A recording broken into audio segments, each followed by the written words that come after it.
I've read a lot of Agatha Christie books in my life. Depending on the version that you're reading, depending on the edition, you may have a book that includes something called the cast of characters early on in the book, right after the title page. The cast of characters introduces you to the people that you're going to find in the book so that you might have some kind of preview of coming attractions, maybe even if you're inclined, like I always am, to figure out who done it before you even know the story, you might be able to find a chief suspect out of the list there. I like the cast of characters because it gives me an idea of what to expect in the future, and it gives me something to fall back on in case I lose track of what's going on and who is doing what to whom. I'm not necessarily the world's greatest reader, and so I might find John in the book, and I forget which one John is, and so I go back to the cast of characters. Oh, this is who John is. Okay, he does this and that, and okay, that makes sense. And then a couple pages later, Mr. Simmons is referred to. Okay, which one is Mr. Simmons again? I can't remember. Go back to the cast of characters. Oh, this is still John Simmons. Okay, I get it. And then a couple pages later, somebody's going to refer to Margie's husband, and who's Margie, who's her husband, who's connected to who. Go back to the cast of characters. Oh, it's still John Simmons. He's married to Margie Simmons. That makes a lot of sense. And it keeps you grounded. It keeps you rooted and helps you understand the story a little bit better, as it were. And when you look at Proverbs is not a narrative in the usual sense, but there is a cast of characters. And the reason this feels interesting to me is that the story basically is my story and your story, the reader's story. We don't need to find a long narrative in the book. We're living the narrative. We're involved in this. The cast of characters is the people that we know. We see them on a daily, weekly, monthly, yearly basis. These are people part of our lives. Occasionally, you'll get a small narrative about what they've been doing or what they're up to and how they've, generally speaking, they're negative characters, what kind of destruction they've heaped upon themselves. But more often than not, there's simply a reminder, hey, they're out there, and hey, this is what they do. And as always in the book of Proverbs, the lesson is wisdom. You're trying to learn something about the world. You're trying to learn something about the people in the world so that you're going to be able to conduct yourself appropriately in the world. And always, of course, going back to chapter 1 and verse 7 and so many other passages, especially in the wisdom literature, the fear of the Lord, the fear of God, this is the beginning of wisdom. This undergirds everything. Proverbs really doesn't talk a whole lot about pursuing a relationship with God. It's always understood that these things are done in that connection. If you have the fear of God, if you're living in the fear of God, then you're in position to go to God for wisdom, including the book of Proverbs. And that sets you up to be able to deal with life's circumstances in a profitable way, in a manageable sort of fashion, where you can use these experiences to build your hope, to build your faith, to build your plan to get through life. Always, of course, with God at the center of your life. That is the idea of building according to the fear of God and the wisdom that comes from the fear of God.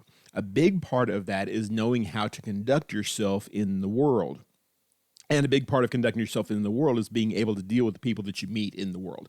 And Proverbs spends a great deal of time talking about that. And always it is about the individual, not the individual that we're talking about, but the reader. You as a reader have a choice as to how to conduct yourself. And always, as is always the case with the people of God, the point is to draw us closer to Him and closer to His plan for our life. Romans chapter 8, verse 28 talks about how we as the people of God are trusting that all things work together for good, those who are called according to His purpose, paraphrasing a bit there. Not that it's good that your dog got run over by a truck or that it's good that your boss fired you or whatever, but the events of this life are intended to work God's purposes in your life. The good things, the bad things, the in-between things.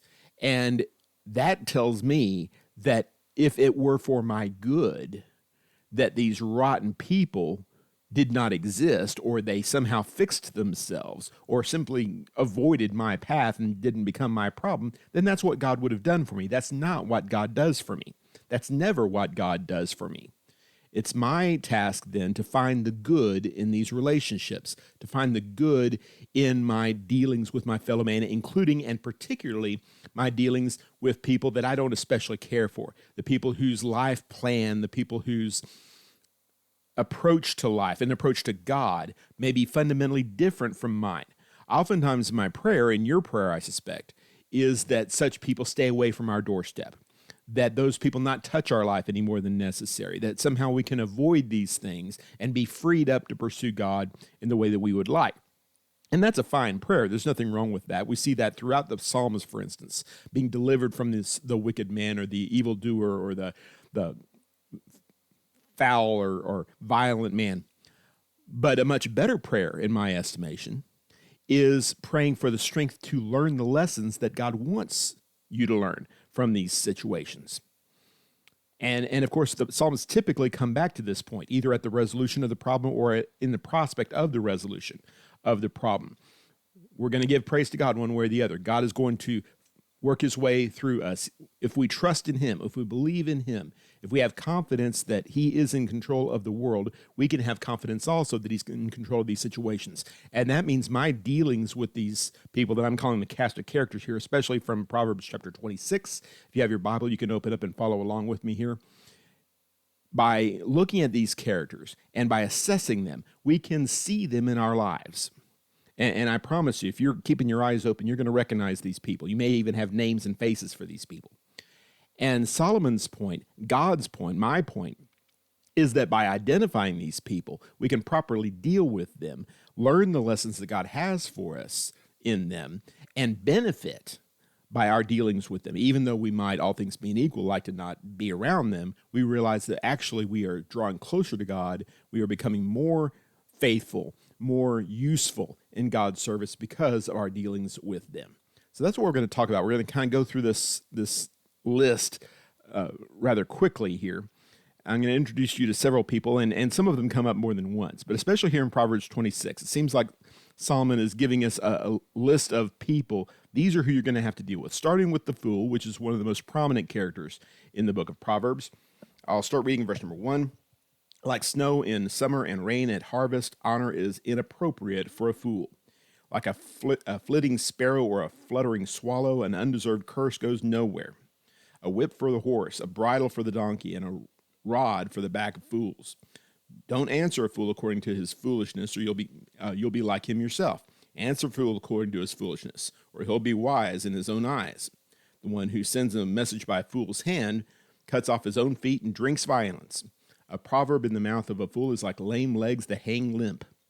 Giving honor to a fool is like binding a stone in a sling. A proverb in the mouth of a fool is like a stick with thorns brandished by the hand of a drunkard. The one who hires a fool or hires those passing by is like an archer who wounds everyone. As a dog returns to its vomit, so also a fool repeats his foolishness.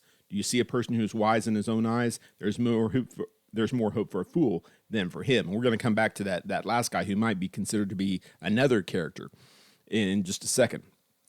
The fool here, as is described here, is an object of pity, an object of contempt, depending on the way you want to look at it. The main point is not here to fix a fool's problems, to help the fool become less foolish. The Proverbs deals with that to a certain degree, and maybe even a little bit. Answering a fool as his folly deserves here in this context. Maybe there's a touch of that. But again, usually the lesson is for the reader himself or herself, for us to look at these situations and learn from them. And one of the primary lessons that we learn from the fool is the first one that he gives in verse number 1, that he is not worthy of honor.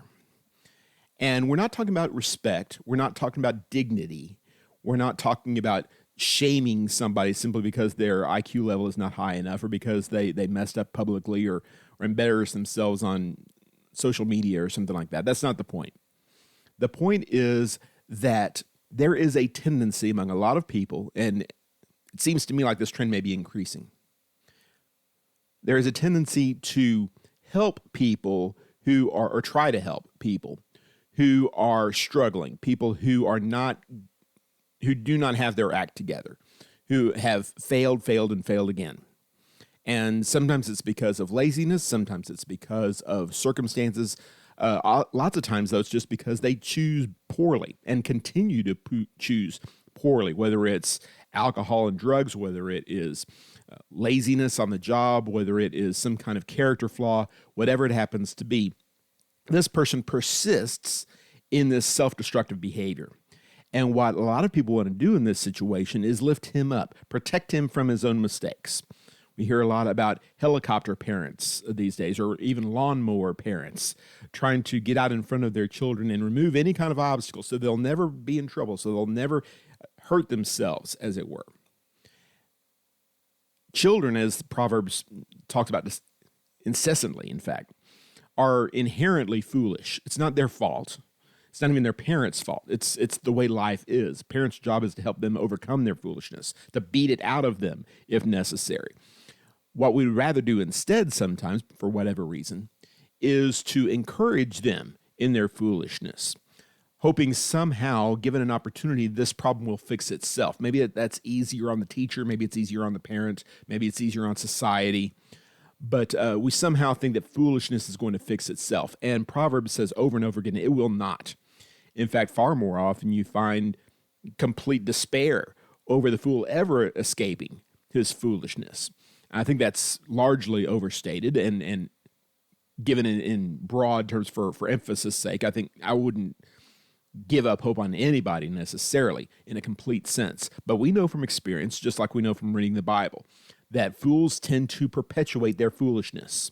Left to themselves, they will get more and more foolish and eventually destroy themselves. And not just destroy themselves, but destroy people who are in their path. And the text here talks about some of that also. Like the archer that kind of shoots randomly. You live your life in the presence of this kind of character, you're going to wind up getting hurt because of what he does. And Solomon's advice is to not encourage this sort of thing. I love the paradox given to us in verses 4 and 5 where you're supposed to answer him according to his folly. No, you're not supposed to answer him according to his folly. Well, it depends on the circumstance, doesn't it? I think the contrast there is obvious and deliberate. There are situations where the best thing in the world you can do for the fool is absolutely nothing. Just leave him alone. Let him learn his own lesson, as it were, or not learn the lesson. But either way, don't get involved in it. Don't allow his problems to become your problems. And sometimes the appropriate solution, perhaps because of your relationship with the fool, is to directly involve yourself. Tell him, you're being foolish. You need to change this. Be direct about it. Be almost rude about it if necessary. Because treating him like he's not foolish is the worst thing in the world that you can do for him, and it's not going to help you either. So do not give honor to the one who is determined to destroy himself, or else you may wind up being destroyed in his wake. And it's interesting to note in verse number 12, and we touched on this a little bit earlier. Do you see a person who's wise in his own eyes? There is more hope for a fool than for him. It almost seems like the other 11 verses are setting this one up. The one who thinks that he has it all, the one who thinks that he has all the answers, he has nothing left to learn. The fool may very well know that he's foolish. The fool has a chance, at least, of hearing some kind of instruction. Maybe even he'll turn his life around. But the one who is wise in his own eyes is just as foolish as the fool. And he is impervious to any kind of correction, any kind of instruction.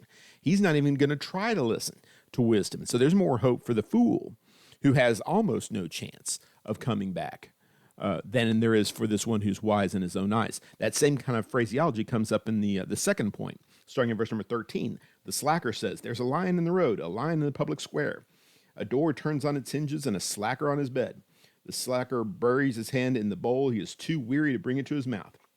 In his own eyes, a slacker is wiser than 7 who can answer sensibly. So he thinks he's got the world on a string. He thinks he's got it made. And without getting overly political or current with it, there is a tendency oftentimes in our society, consciously or unconsciously, to feed this kind of behavior, to allow somebody who is indolent, someone who is inactive, to remain in this situation. And we don't typically need to encourage this kind of behavior. This is the law of inertia at work. Bodies that are at rest tend to stay at rest. And that's the case with the fellow on his bed too. This is his idea of exercise. He's sleeping on his left side, and he rolls over onto his right side, and he goes back to sleep. And then he wakes up, and he rolls over onto his left side and goes back to sleep again. That's all the exercise he does, like a door turning on its hinge. And it's preposterous to think this person is ever going to make anything out of his life. He's not trying to make anything out of his life.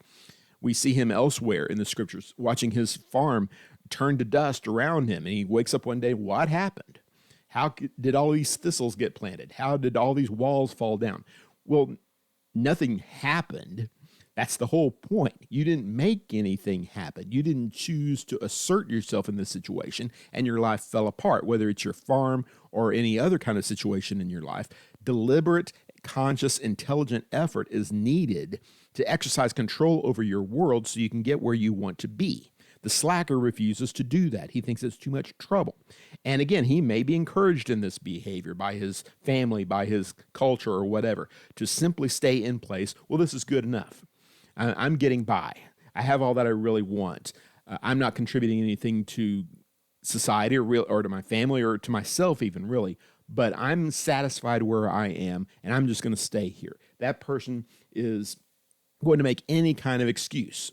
I love the analogy, and it comes up elsewhere in Proverbs. There's a lion in the streets. There's a lion in the road. What better excuse for an active, energized, serving person to get out into the road than finding out that there's a lion in the streets? This is a danger. It's a public menace. We need to get involved. We need to do something about this. No, I think what I need to do is just kind of stay in my bed and wait this thing out. That's what I need to do. Well, that's what you were going to do anyway. This is simply an excuse that's come up.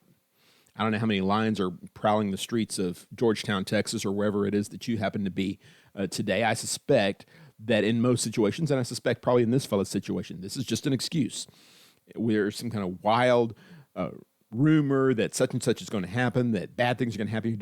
You know what? Maybe the best thing for me to do is just absolutely nothing. That's what I'll do. I'll just stay here. And the end result of this is just almost laughable in its sadness. The text says in verse number 15, the slacker buries his hand in the bowl. He is weary to bring it to his mouth. Can you imagine being so lazy that you can't bring yourself to eat? That's what we're talking about here. And maybe that's an exaggeration. I would like to think that nobody would be literally too lazy to eat. But that's essentially what you're doing there. You're setting yourself up for your life. You see what is necessary for you to succeed. What's necessary for you to pay your bills, for you to keep a roof over your head and such. And it's right there in front of you. It's in a bowl that's maybe even been served up to you by somebody else. And you stick your fork into your bowl, and all you have to do is just pick the fork up and put it to your mouth. That's just too tough. I can't do this. I would rather starve to death than move this fork an extra foot. That's what the slacker does. He destroys himself. He starves himself to death. He destroys his life because he is too lazy to get involved. And of course, the worst thing about this is you can't say anything to him about it. You can't tell him or her, let's not let the ladies off here, this person who refuses to work, this person who refuses to engage in society. They've got all the answers. It's not my fault. It's somebody else's fault. It's society's fault. It's my circumstances, whatever it happens to be. Anything to rationalize doing absolutely nothing. This slacker is destroying himself and patting himself on the back for doing so. It's pathetic and it's sad, and we need to make sure that we do not fall victim to that kind of mentality. There's always going to be an excuse to stay in bed. There's always going to be an excuse to not work. I know this. I wrestle with this myself. I suspect you probably do too. Work through those things. Do not become this person, or you will meet this person's end. Verse 17 and following talks about a person who is basically stirring stuff up. And there's some people who are like that. They just like creating chaos. They like throwing fireworks into the fire and seeing what happens. In verse 17 and following, a person who is passing by and meddles in a quarrel that's not his is like one who grabs a dog by the ears, like a madman who throws flaming darts and deadly arrows, or the person who so is the person who deceives his neighbor and says, I was only joking. Without wood, a fire goes out. Without gossip, conflict dies down. As charcoal for embers and wood for fire, so is a quarrelsome person for kindling strife. A gossip's words are like choice food that goes down to the innermost being. Going through verse number 22 there. Various ways of essentially saying the same kind of thing. There are people who like getting involved in other people's lives simply to stir things up, to cause trouble. It's fun. It's exciting. You get to see people at their worst. It's like going through some social media page, a Reddit page or something like that, and looking at how horrible people can be under the worst of circumstances, how they just absolutely refuse to help things. This is entertainment for us. And I'll confess there's a certain amount of pleasure that I take out of this. I'm trying to break myself of this habit because it's not good. Celebrating the worst of humanity is not a good habit to get into. But we certainly don't want to be these kind of people who stir this stuff up, who like seeing chaos, who like seeing trouble. The gossip is mentioned here. We could be more specific about the gossip. The gossip comes up several times in the book of Proverbs. The one who likes turning people against one another, always because that makes him or that makes her important. I'm the center of attention because everybody's listening to me. The troublemaker is seeing their impact in the world. And I think that's a big part of it. We like the idea of controlling our world. We like the idea of leaving an impact. We like the idea of the bomb crater that is left after we got involved. We said something, we did something, we introduced X to Y, and all of a sudden, boom, look at the chaos that I did. Look at the difference that I made in the world. It doesn't have to be a good difference. It's just a difference. If it's a bad difference, if people get hurt, well, at least I had my fun. That's the important thing. And ultimately, that was their doing anyway. That was not my choice. I didn't ask them to be idiots. That was their choice to do that. And it was. But we don't have to participate in that. We have to manage the things that we say and do in the world. Our tongue is a deadly fire, James tells us in James chapter 3. And so therefore it must be controlled as much as we can anyway. It can never be totally tamed, James says, but it can be managed. We can season our speech with salt so that we know how to respond to each person, Colossians 4 verse 6 tells us. Find a way to manage our speech so that we are building people up rather than destroying them. What kind of a person does this kind of thing? What kind of a person takes joy in hurting people, in celebrating the worst of humanity? I'm all in favor of accepting the worst in humanity, realizing that bad things are bad and acknowledging that and not trying to pretend like X equals Y, like black equals white. I'm all in favor of reality. I'm a big fan of accepting reality. But that doesn't mean I need to participate in bad things or even make them worse. I need to stay aloof from that sort of thing, not get embroiled in that. Elsewhere, the gossip is mentioned, and we're reminded that the gossip destroys people's lives. So don't be involved with gossips, because whose life do you think they're destroying? Whose secrets do you think they're revealing, if not yours? You're the one who's close to them, and so therefore choose your company wisely. Stay out of that kind of situation, and it won't come back to hurt you. And we might touch on the smooth talker also in verse number 23 and following. Smooth lips with an evil heart are like glaze on an earthen vessel. A hateful person disguises himself with his speech and harbors deceit within. When he speaks graciously, don't believe him, for there are 7 detestable things in his heart. Though his hatred is consumed by deception, his evil will be revealed in the assembly. The one who digs a pit will fall into it, and whoever rolls a stone, it will come back on him. A lying tongue hates those it crushes, and a flattering mouth causes ruin. This smooth talker here, I neglected in the notes to put down a admonition from the lesson of the smooth talker, but essentially it's this: someone who tells you what you want to hear is quite likely out for his own good and not yours.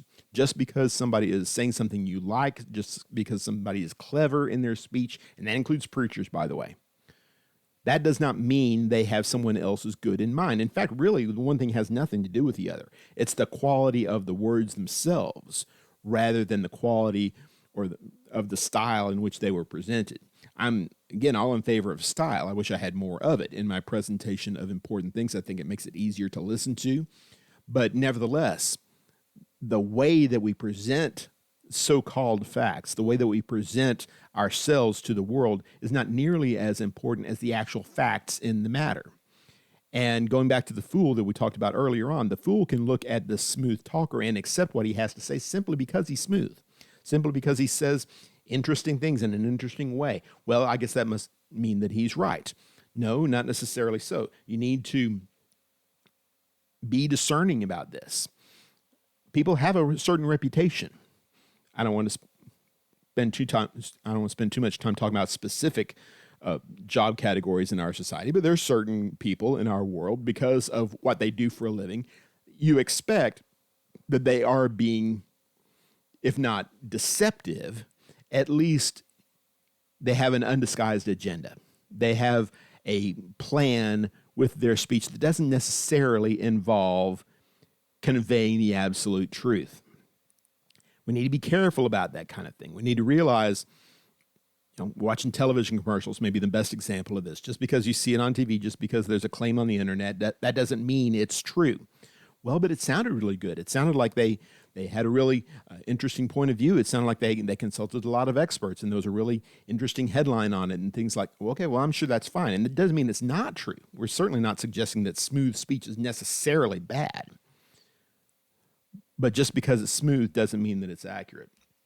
Ultimately, this one is digging a pit for himself, and he's going to fall into it. Verse number 27 says there, these people make trouble for themselves, and eventually it comes back to haunt them.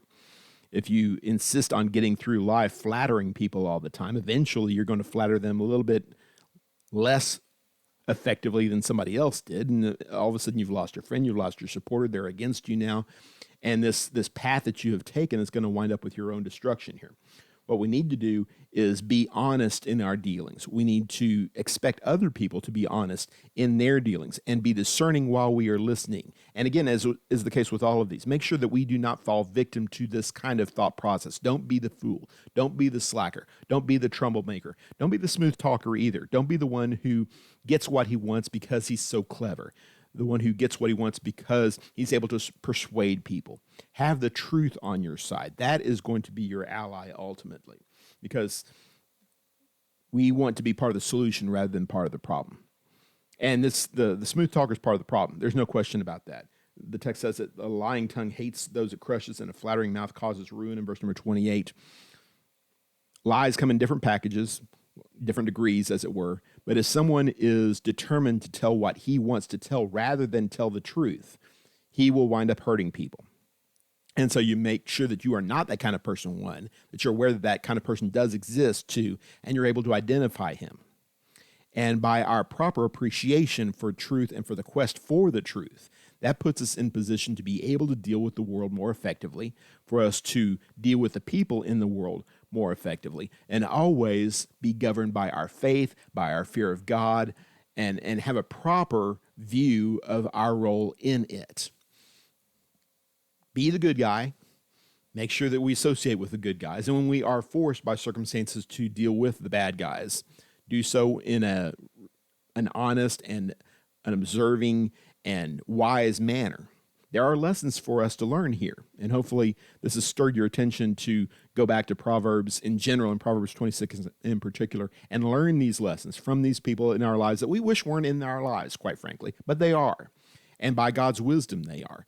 And so therefore, let's take advantage of this situation and find the wisdom that we're asking for. God asks us to ask him for wisdom, and then he's going to give it to us. This is one of the ways, by showing us these are the people out there in the world, and this is what happens to them. This is what I think about them. This is what they wind up doing to themselves. Don't be that kind of person. As much as you can, don't associate with that kind of person. And that way you elevate your life, you clear the path for your walk with Christ, and hopefully you draw closer to God and encourage other people to do the same thing. There are other characters also in the book of Proverbs, but since these are given to us in a little cluster here in chapter 26, I thought we'd focus on those for a little bit. Maybe we'll come back and discuss a few others at another time. Until then, keep reading your Bible, keep reading Proverbs. I hope and pray that this has been a blessing to you and that you can draw closer to God because of the things that we're doing and saying here. God bless you in your walk with Christ, and take care.